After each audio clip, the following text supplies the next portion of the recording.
ಆತ್ಮೀಯ 10ನೇ ತರಗತಿಯ ವಿದ್ಯಾರ್ಥಿನಿಯರೇ, ಇವತ್ತು ನಾವು 2025-26ನೇ ಸಾಲಿನ SSLC ಅರ್ಧವಾರ್ಷಿಕ ಪರೀಕ್ಷೆಯ ಗಣಿತ ಪ್ರಶ್ನೆ ಪತ್ರಿಕೆಯನ್ನು ನೋಡೋಣ. ಮೊದಲನೇ ಪ್ರಶ್ನೆ ಏನಿರುತ್ತಾ, ಕೊಟ್ಟಿರುವಂತಹ 4 ಪರ್ಯಾಯ ಉತ್ತರಗಳಲ್ಲಿ ಯಾವುದಾದ್ರೂ ಒಂದು ನಾವು ಆರಿಸಬೇಕಾಗಿರುತ್ತೆ. ಈಗ ನೋಡ್ರಿ, ಒಂದೇ ಪ್ರಶ್ನೆ ಏನಿತ್ತು, p of x is equal to 2x ಘಾತಾಂಕ 3 plus 5x minus 6 ಈ ಬಹುಪದೋಕ್ತಿಯ ಮಹತ್ತಮ ಘಾತವು ಅಂತಂದ. ಮಹತ್ತಮ ಘಾತ ಅಥವಾ ಡಿಗ್ರಿನೂ ಅಂದಿರ್ತಾರೆ.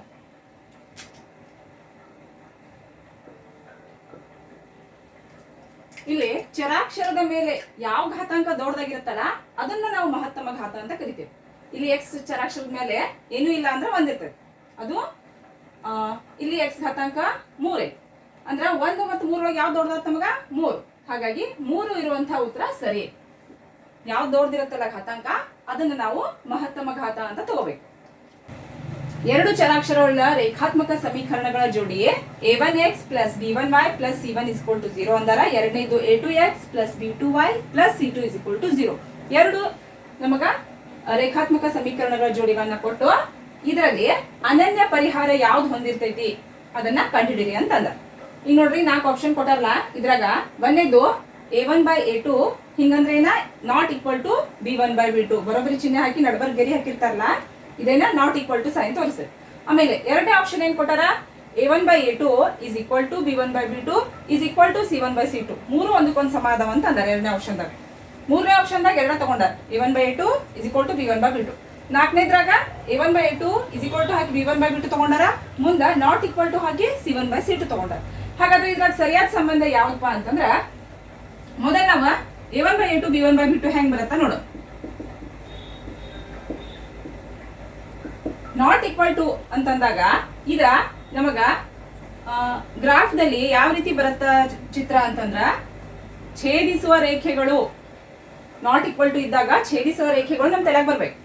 ಛೇದಿಸುವ ರೇಖೆ ಇದ್ದಾಗ ಏನ ಒಂದು ಎಕ್ಸ್ ಒಂದು y ಬೆಲೆ ಸಿಗ್ತೈತೆ ನಮಗ್, ಅಂದ್ರ ಕೇವಲ ಒಂದೇ ಒಂದು ಪರಿಹಾರ ಸಿಗ್ತೈತೆ. ಅನನ್ಯ ಪರಿಹಾರ ಇದ್ದಿದ್ದಕ್ಕ ನಾವು a1 by a2 b1 by b2 ಅನ್ಬೇಕು. ಇಲ್ಲಿ ನೋಡ್ರಿ, ಒಂದೇದ ನಮಗ್ ಸಿಕ್ತು ಅನನ್ಯ ಪರಿಹಾರ. ಯಾವಾಗ a1 by a2 not equal to b1 by b2 ಇದ್ದಾಗ ಛೇದಿಸುವ ರೇಖೆ ಇರ್ತಾವು. ಛೇದಿಸುವ ರೇಖೆ ಇದ್ದಾಗ ಒಂದ್ ಎಕ್ಸ್ ಬೆಲೆ ಮತ್ತು ಒಂದು y ಬೆಲೆ ಸಿಗ್ತದೆ ನಮಗ್.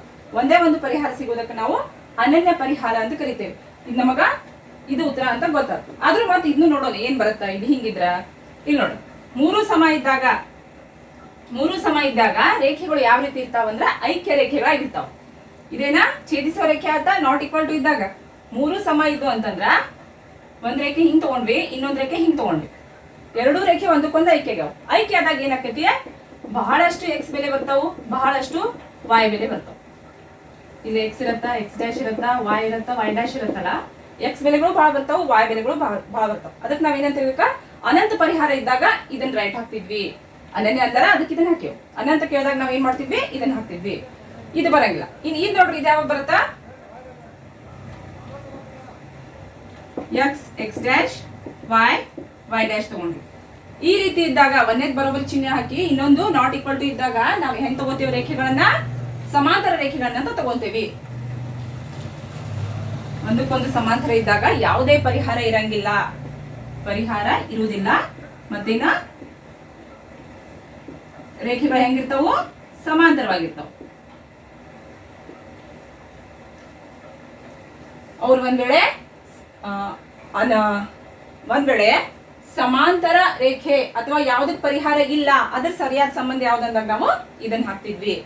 ನಮಗ ಅನನ್ಯ ಅಂದಾರ ಅದಕ್ಕೆ ನಾವು ಛೇದಿಸುವ ರೇಖೆಗೆ ಸರಿ ಅಂತ ಹಾಕಿದ್ವಿ. ಇನ್ನು ಮೂರನೇ ಪ್ರಶ್ನೆ ನೋಡ್ರಿ, ಈ ಕೆಳಗಿನವುಗಳಲ್ಲಿ ವರ್ಗ ಸಮೀಕರಣವು ಅಂದ. ವರ್ಗ ಸಮೀಕರಣ ಅಂದ್ರೇನು, ಚರಾಕ್ಷರದ ಘಾತಾಂಕ 2 ಆಗಿರ್ಬೇಕು ಅಂತದಲ್ಲಿ ನೋಡ್ರಿ. ಇಲ್ಲಿ ನೋಡ್ರಿ, ಚರಾಕ್ಷರದ ಘಾತಾಂಕ 3 ಐತೆ, ಮಹತ್ತಮ ಘಾತ ನೋಡ್ಬೇಕು. ಇಲ್ಲಿ ನೋಡ್ರಿ, ಇಲ್ಲಿ ಘಾತಾಂಕ 1 ಐತಿ, ಇಲ್ಲಿ ಘಾತಾಂಕ 2 ಐತಿ. ಆಮೇಲೆ ಇಲ್ಲಿ ಘಾತಾಂಕ 1 ಇದ್ದಿದ್ದು ಅಷ್ಟೇ ಐತಿ, ಇಲ್ಲಿ ಘಾತಾಂಕ 3 ಐತಿ. ಹಾಗಾದ್ರೆ ಘಾತಾಂಕ 2 ಇರುವಂತದ್ದು ಯಾವುದು, ಬಿ ಆಪ್ಷನ್. 4ನೇ ಪ್ರಶ್ನೆ ನೋಡ್ರಿ, 100, 93, 86 ಡ್ಯಾಶ್ ಡ್ಯಾಶ್ ಡ್ಯಾಶ್ ಈ ಸಮಾಂತರ ಶ್ರೇಣಿಯ ಸಾಮಾನ್ಯ ವ್ಯತ್ಯಾಸ ಎಷ್ಟು ಅಂತ ಅಂದಾರ. ಸಾಮಾನ್ಯ ವ್ಯತ್ಯಾಸ ಕಂಡುಹಿಡಿಯಕ್ಕೆ ನಮಗೊಂದು ಸೂತ್ರ ಗೊತ್ತೈತಿ, ಏನದು, d is equal to a2 minus a1. a2 ಅಂದ್ರೇನ ಎರಡನೇ ಪದ, a1 ಅಂದ್ರೇನ ಮೊದಲನೇ ಪದ. ಅವ್ರು ಕೊಟ್ಟಂತ ಒಂದು ಸಮಾಂತರ ಶ್ರೇಣಿಯೊಳಗ A2 ಎಷ್ಟೈತಿ ನಮ್ದ ಎರಡನೇ ಪದ 93. ಈ ಸೂತ್ರದಾಗ A2 ಜಾಗದಾಗ 93 ಹಾಕುನು. 93 ಮೈನಸ್ ಚಿಹ್ನೆ ಐತಿ ಮೈನಸ್ A1 ಅಂತಂದ್ರೆ ಎಷ್ಟೈತಿ 100 ಐತಿ. A1 ಜಾಗದಾಗ 100 ಹಾಕಿದ್ನಿ. 93 ಒಳಗೆ 100 ಕಳೆಯಕ್ ಬರಂಗಿಲ್ಲ. ದೊಡ್ಡ ಸಂಖ್ಯೆ ಒಳಗೆ ಸಣ್ಣ ಸಂಖ್ಯೆ ಕಳಿಬೇಕು. 100 ಒಳಗೆ 93 ಕಳೆದ್ರೆ 7 ಬತ್ತು. ದೊಡ್ಡ ಸಂಖ್ಯೆಗೆ ಯಾವ ಚಿಹ್ನೆ ಇರುತ್ತಲ್ಲ ಆ ಚಿಹ್ನೆನ ಉತ್ತರಕ್ಕೆ ಹಚ್ಬೇಕು. ಹಾಗಾದ್ರೆ ಸಾಮಾನ್ಯ ವ್ಯತ್ಯಾಸ ಎಷ್ಟು ಬಂತು ನಮ್ದು -7. -7 ಎಲ್ಲಿ ಬಂದಿರುತ್ತಲ್ಲ ಅದು ಸರಿಯಾದ ಉತ್ತರ. +7 ಐತಿದ ಇದು -7 ಐತಿ. -7ಕ್ಕ ಸರಿ ಹಾಕೋದು. ಇನ್ನ ಒಂದು ಸಮಾಂತರ ಶ್ರೇಣಿಯ n-ನೇ ಪದವು 5n+3 ಆದಾಗ ಶ್ರೇಣಿಯ 3ನೇ ಪದ ಎಷ್ಟು ಅಂತಂದ. ಅವ್ರ ಏನ್ ಕೊಟ್ಟಾರ n-ನೇ ಪದ ಅದನ್ನ ಫಸ್ಟ್ ಬರ್ಕೊಳ್ಳೋನು. n = ಎಷ್ಟ 5n+3. ಇನ್ನ ಆ ಶ್ರೇಣಿಯ 3ನೇ ಪದ ಕಂಡಿ ಅಂದಾರ. 3ನೇ ಪದ ಅಂದಾಗ ನಾವು ಎಲ್ಲಿ n ಐತಲ್ಲ ಅಲ್ಲಿ 3 ಹಾಕೊಳ್ಳೋನು. A3 = ಇಲ್ಲಿ 5 ಐತಾ 5 ಹಾಕಿದ್ವಿ. ನಡಬರ್ಕೇನು ಇಲ್ಲ ಗುಂಡ್ಲೆ ಚಿಹ್ನೆ ಹಾಕಿದ್ವಿ. ಈ n ಜಾಗದಾಗ 3ನೇ ಪದ ಅಂದಾರಲ್ಲ ಅದಕ್ಕೆ ಇಲ್ಲೂ ಕೂಡ 3 ಹಾಕಿದ್ವಿ. ಮುಂದ +3 ಹೆಂಗೈತೆ ಹಂಗ ಬರ್ಕೊಂಡ್ವಿ. ಈಗ ನೋಡ್ರಿ ಗುಂಡ್ಲೆ ಚಿಹ್ನೆ ಇದ್ದಿದ್ದು ಗುಣಿಸ್ತೇವೆ. 5 3 15 ಮುಂದಿನ +3 ಹಂಗ ಬರ್ಕೊಂಡ್ವಿ. 15 ಮತ್ತು 3 ಕೂಡಿಸಿದ್ವಿ ಅಂದ್ರ 18. A3 ಬೆಲೆ ಎಷ್ಟು ಬಂತು ನಮ್ದ 18. 18 ಇರುವಂತ ಆಪ್ಷನ್ ಯಾವುದು ಡಿ ಉತ್ತರ ಸರಿಯಾದ ಉತ್ತರ. ಇನ್ ಮುಂದಿನ ಪ್ರಶ್ನೆ ನೋಡ್ರಿ. ಒಂದು ಚಿತ್ರ ಕೊಟ್ಟಾರ. ಈ ಚಿತ್ರದೊಳಗ XY ಸಮಾಂತರ BC ಅಂದಾರ. XY ಸಮಾಂತರ BC ಐತಿ ಅಂತಂದ್ರ ಇದು ನಮಗ ಏನ್ ನೆನಪಿಸ್ಲಿಕ್ಕತೈತೆ ಅಂತಂದ್ರ ಟೇಲ್ಸ್ ಪ್ರಮೇಯ. ತ್ರಿಭುಜದ ಒಂದು ಬಾಹುವಿಗೆ ಸಮಾಂತರವಾಗಿರದಂತಹ ರೇಖೆ ಉಳಿದೆರಡು ಬಾಹುಗಳನ್ನ ಸಮಾನುಪಾತದಲ್ಲಿ ವಿಭಾಗಿಸ್ತೈತಿ. ಅಂದ್ರ AX ಭಾಗ್ಲೆ AB ಗೆ ಸಮನಾದದ್ದು ಯಾವುದು ಅಂದ ನೋಡೋಣ. AX ಭಾಗ್ಲೆ AB ಎಲ್ಲಿ ಬಂತು? AX ಭಾಗ್ಲೆ AB. ಒಂದು ಸಣ್ಣ ಬಾಹು ತಗೊಂಡಾರ, ಮ್ಯಾಲಿನ ಸಣ್ಣ ಬಾಹು, ಆಮೇಲೆ ದೊಡ್ಡ ಬಾಹು ತಗೊಂಡಾರ. ಸಣ್ಣ ಬಾಹು ಭಾಗ್ಲೆ ದೊಡ್ಡ ಬಾಹು ಮಾಡ್ಯಾರ. ಇವ್ರು ಹೆಂಗ್ ಮಾಡ್ಯಾರಲ್ಲ ನಾವು ಆ ಕಡೆ ಹಂಗ ಮಾಡ್ಬೇಕು. ಹೆಂಗ AY ಭಾಗ್ಲೆ AC. AY ಭಾಗ್ಲೆ AC ಇರುವಂತ ಆಪ್ಷನ್ ಯಾವುದು? ಸಿ ಆಪ್ಷನ್ ಸರಿಯಾದ ಉತ್ತರ. 7ನೇ ಪ್ರಶ್ನೆ ನೋಡ್ರಿ. ಕೊಟ್ಟಿರುವ ನಕ್ಷೆಯಲ್ಲಿ P(x) ಬಹುಪದೋಕ್ತಿಯ ಶೂನ್ಯತೆಗಳ ಸಂಖ್ಯೆ ಎಷ್ಟು ಅಂದ ನೋಡ್ರಿ. ಇದೇನೈತಲ್ಲ P(x) ರೇಖೆ ಒಂದ್ ಕೊಟ್ಟಾರ. ಆ ರೇಖೆ ಎಲ್ಲಿ ಹಾದು ಹೊಂಟೈತಿ ಅಂತಂದ್ರ ಮೂಲ ಬಿಂದುವಿನ ಮೇಲೆ ಹಾದು ಹೊಂಟೈತಿ. ನಾವು ಶೂನ್ಯತೆಗಳ ಸಂಖ್ಯೆಯನ್ನು ಹೆಂಗ್ ಅನಿಸ್ತೇವಿ? X ಅಕ್ಷಕ್ಕ ಆ ಒಂದು ರೇಖೆ ಎಷ್ಟು ಬಾರಿ ಛೇದಿಸಿರ್ತೈತಲ್ಲ ಆ ಸಂಖ್ಯೆನ ನಾವು ಶೂನ್ಯತೆಗಳ ಸಂಖ್ಯೆ ಅಂತ ಅಂತೇವೆ. ಇಲ್ಲಿ ಮೂಲ ಬಿಂದುಗಳ ಮುಖಾಂತರ ಒಂದಾಗ ಹೋಗೈತಿ. ಹಾಗಾಗಿ 1 ಇರುವಂತಹ ಉತ್ತರ ಯಾವುದು? ಬಿ ಆಪ್ಷನ್ ಸರಿಯಾದ ಉತ್ತರ. ಇನ್ನ 8ನೇ ಪ್ರಶ್ನೆ ನೋಡ್ರಿ. 2x⁻2 ಮೈನಸ್ ಚಿಹ್ನೆ ಕೊಟ್ಟು ಬ್ರಾಕೆಟ್ ಒಳಗ k+1 ಬ್ರಾಕೆಟ್ ಕಂಪ್ಲೀಟ್ x +3 = 0. ಈ ವರ್ಗ ಸಮೀಕರಣದ ಪರಿಹಾರ 1 ಆದರೆ k ನ ಬೆಲೆ ಎಷ್ಟು ಅಂತಂದ. ಪರಿಹಾರ 1 ಅಂದ್ರ ನಾವೇನ್ ಮಾಡ್ಬೇಕು? ಈಗ ಇಲ್ಲಿ ಎಲ್ಲಿ x ಐತಲ್ಲ ಅಲ್ಲಿ 1 ಇಟ್ಕೊಳ್ಳೋಣ. ಇದನ್ನ ಮತ್ತೆ ಬರ್ಕೋತೀನಿ. 2x⁻2 k+1 x +3 = 0 ಬರ್ಕೊಂಡಿ. ಈಗ ಎಲ್ಲಿ x ಐತೆ ಅಲ್ಲಿ 1 ಇಟ್ಕೊಳ್ಳೋನು. 2 2 ಬರ್ದ್ನಿ. ನಡ್ಬರ್ಕೇನಿಲ್ಲ ಗುಂಡೆ ಚಿಹ್ನೆ. x ಜಾಗದಾಗ 1 ಸ್ಕ್ವೇರ್ ಐತಿ ಸ್ಕ್ವೇರ್, ಮೈನಸ್ ಚಿಹ್ನೆ ಐತಿ ಮೈನಸ್ ಚಿಹ್ನೆ, ಮತ್ ಬ್ರಾಕೆಟ k ಐತಿ k ಪ್ಲಸ್ ಚಿಹ್ನೆ 1. ಈಗ x ಜಾಗದಾಗ ಎಷ್ಟು ಹಾಕ್ತೀನಿ? 1. ಮುಂದಿನ +3 = 0 ಸೇಮ್ ಬರ್ದ್ನಿ. ಈಗ ನೋಡ್ರಿ 2 2 ಗುಂಡ್ಲೆ ಚಿಹ್ನೆ, 1/2 ಅಂದ್ರ 1 1 1 ಆತು. ಆಮೇಲೆ ಇದು ಗುಂಡ್ಲೆ 1 ಐತಿ. 1ರಿಂದ ಯಾವ್ದು ಸಂಖ್ಯೆ ಗುಣಿಸಿದ್ರು ಸೇಮ್ ಸಂಖ್ಯೆನ ಬರುತ್ತೆ. ಹಾಗಾಗಿ ಈಗ ಮೈನಸ್ ಚಿಹ್ನೆಯಿಂದ ಗುಣಿಸ್ಬಿಡ್ತೀನಿ. ಇದಕ್ಕೆ minus into plus minus K, minus into plus minus, minus into 1 -1. ಇದು 1 ಹಾಕ್ಬಿಟ್ನಿ. ಗುಂಡ್ಲೆ 1 ಇರೋದ್ರಿಂದ 1ರಿಂದ ಯಾವ್ದ ಸಂಖ್ಯೆ ಗುಣಿಸಿದ್ರು ಸೇಮ್ ನಂಬರ್ ಬರುತ್ತಲ್ಲ, ಹಾಗಾಗಿ 1 ಅಂದ್ಬಿಟ್ಟಿನ. ಇನ್ ಮುಂದಿಂದ +3 = 0. ಇದಕ್ಕೆ ಹಂಗ ಗುಣಿಸಿ ನೋಡ್ರಿ. 1 into K minus K, 1 into 1 plus into minus minus, ಮತ್ ಗುಣಿಸಿದ್ರು ಸೇಮ ಬರುತ್ತೆ. ಇನ್ ನೋಡ್ರಿ 2 1 2 ಮೈನಸ್ ಕೆ ಹಂಗ ಐತ್ನಿ. ಇಲ್ಲಿ -1 ಐತಿ +3 ಐತಿ. 3 1 ಕಳೆರಿ 2 ಬತ್ತು. ದೊಡ್ಡ ಸಂಖ್ಯೆಗೆ ಪ್ಲಸ್ ಇರೋದ್ರಿಂದ +2 ಆಗ್ತದ = 0. ಆಮೇಲೆ 2 2 ಇಲ್ಲಿ ಏನಿಲ್ಲ ಅಂದ್ರೆ ಪ್ಲಸ್ ಇರತ್ತ. +2 +2 +4 ಆಯ್ತು. -4 = 0. ನಮಗೆ ಕೆ ಬೆಲೆ ಬೇಕಾಗಿತ್ತಲ್ಲ, ಈ ಮೈನಸ್ ಕೆ ನ ಆ ಕಡೆ ಕಳಿಸ್ಬಿಡೋಣ. -4 ಕೆ ಆ ಕಡೆ ಹೋದ್ರೆ ಏನಾಗ್ತೈತಿ? ಪ್ಲಸ್ ಕೆ ಆಯ್ತು. ಕೆ = 4 ಬತ್ತು. 4 ಇರುವಂತ ಆಪ್ಷನ್ ಯಾವ್ದು? ಪ್ರಶ್ನೆ ಏನಿಪ್ಪ ಅಂತಂದ್ರ ಈ ಬಹುಪದೋಕ್ತಿಯ ಶೂನ್ಯತೆಗಳ ಗುಣಲಬ್ಧವು 3 ಅಂದ. ಆದರೆ ಕೆ ನ ಬೆಲೆಯನ್ನ ಕಂಡುಹಿಡಿಯಿರಿ ಅಂತಂದ. ಒಂದು ಬಹುಪದೋಕ್ತಿಯನ್ನ ಕೊಟ್ಟಾರ, ಆ ಶೂನ್ಯತೆಗಳ ಗುಣಲಬ್ಧ ಅಂತಂದ. ಶೂನ್ಯತೆಗಳ ಗುಣಲಬ್ಧವನ್ನ ನಾವು ಏನಂತ ತಗೊಂತೀವಿ? ಆಲ್ಫಾ ಬೀಟಾ = ಏನಿತ್ತು ಸೂತ್ರ? C/A. ಶೂನ್ಯತೆಗಳ ಗುಣಲಬ್ಧ ಆಲ್ಫಾ ಬೀಟಾ ಶೂನ್ಯತೆಗಳು ಎರಡು ಇರ್ತಾವ, ಅಲ್ಫಾ ಮತ್ತು ಬೀಟಾ. ಗುಣಲಬ್ಧ ಅಂದಾಗ ಅಲ್ಫಾ ಬೀಟಾ ತಗೊಂತೀವಿ, ಮೊತ್ತ ಅಂದಾಗ ಅಲ್ಫಾ ಪ್ಲಸ್ ಬೀಟಾ ಅಂತ ತಗೋತೀವಿ. ಅದರ ಸೂತ್ರ ಏನೈತಿ ಮೈನಸ್ ಬಿ ಬೈ ಎ. ನಮಗೇನ್ ಕೇಳಿ ಈಗ ಗುಣಲಬ್ಧ ಅಲ್ಫಾ ಬೀಟಾ ಇಂಟು ಇದ್ದಂಗೆ, ಏನಿಲ್ಲ ಅಂದ್ರೆ ಇಂಟು ಇದ್ದಂಗೆ. ಈ ಗುಣಲಬ್ಧದ ಸೂತ್ರ ಏನೈತಿ ಸಿ ಬೈ ಎ. ಇನ್ನ ಸಿ ಮತ್ತು ಎ ಹೆಂಗ್ ಕಂಡುಹಿಡಿದು ನಮಗ ಇದರ ಬಹುಪದೋಕ್ತಿಯ ಸಾಮಾನ್ಯ ರೂಪ ಗೊತ್ತೈತಿ. ಏನದು ಬಹುಪದೋಕ್ತಿಯ ಸಾಮಾನ್ಯ ರೂಪ? ax² plus bx plus C.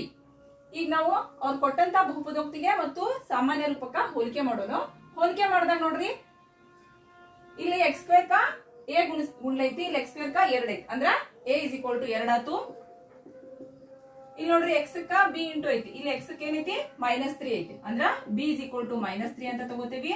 ಸ್ಥಿರ ಸಿ ಐತಿ, ಇಲ್ಲಿ ಸ್ಥಿರಾಂಕ ಕೆ ಐತಿ, ಅಂದ್ರ c is equal to k. ಈ ರೀತಿ ಹೋಲಿಕೆ ಮಾಡಿ ನಾವು ಎ ಬಿ ಸಿ ಬೆಲೆಯನ್ನ ತಕೊಳ್ಳೋದು. ಇನ್ನ ಸೂತ್ರದಾಗ ಹಾಕೋಣ ಅದನ್ನ. ಶೂನ್ಯತೆಗಳ ಮೊತ್ತ alpha beta C by A ಐತಲ್ಲ, ಸಿ ಜಾಗದಾಗ ಕೆ ಹಾಕಿದ್ನಿ, ಆಮೇಲೆ ಎ ಜಾಗದಾಗ 2 ಹಾಕಿದ್ನಿ. ಈಗ ಅವ್ರು ಏನ್ ಕೊಟ್ಟಾರ? ಗುಣಲಬ್ಧವು 3 ಅಂತ ಉತ್ತರ ಕೊಟ್ಟಾರ. ಅಂದ್ರ ಈ alpha beta is equal to 3 ಅಂತ ಕೊಟ್ಟಾರ. ಈಗ alpha beta is equal to ನಾವೇನ್ ಕಂಡು ಹಿಡಿದೇವಿ? k/2 ಅಂತ ಕಂಡು ಹಿಡಿದೇವಿ. ಅಂದ್ರೆ ಈಗ ನಾವು ಅಲ್ಫಾ ಬೀಟಾ ಜಾಗದಾಗ 3 ಹಾಕೋಬಹುದು.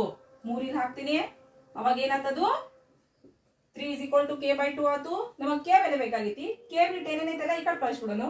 ಭಾಗ್ಲೆ 2 ಈ ಕಡೆ ಬಂದ್ರೆ ಏನಾಗ್ತದ? ಗುಣ್ಲೆ 2 ಆತು.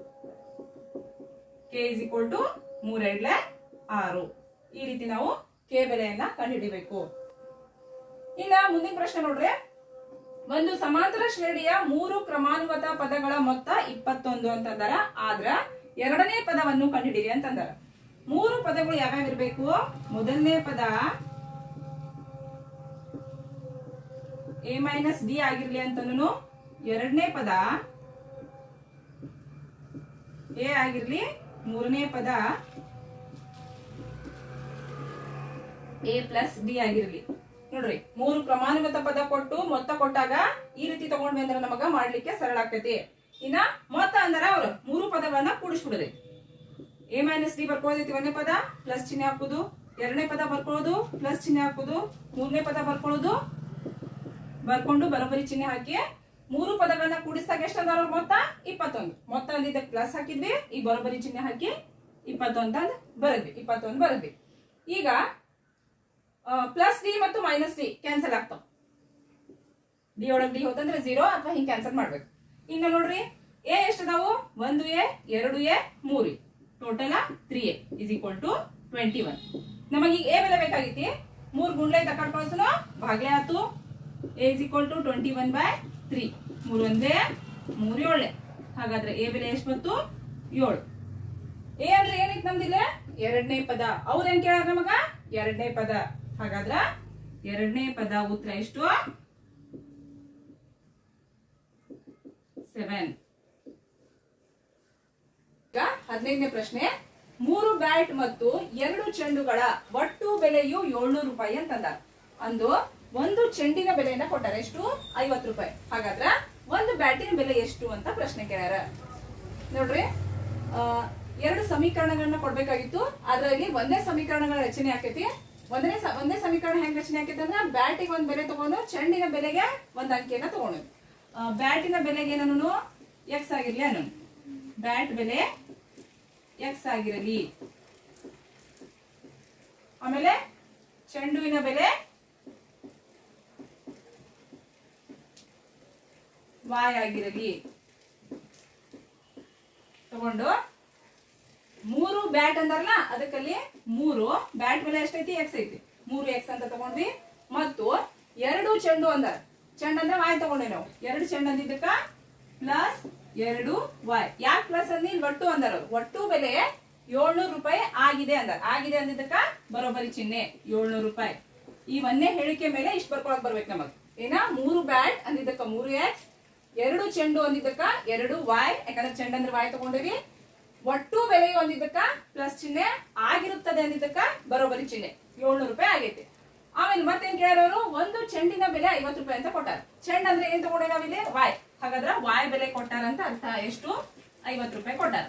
ಕೊಟ್ಟು ಒಂದು ಬ್ಯಾಟಿನ ಬೆಲೆಯನ್ನ ಕಂಡಿಡಿರಿ ಅಂದ್ರೆ, ಬ್ಯಾಟ್ ಬೆಲೆ ನಾವೇನ್ ತಗೊಂಡೇವಿ? ಎಕ್ಸ್.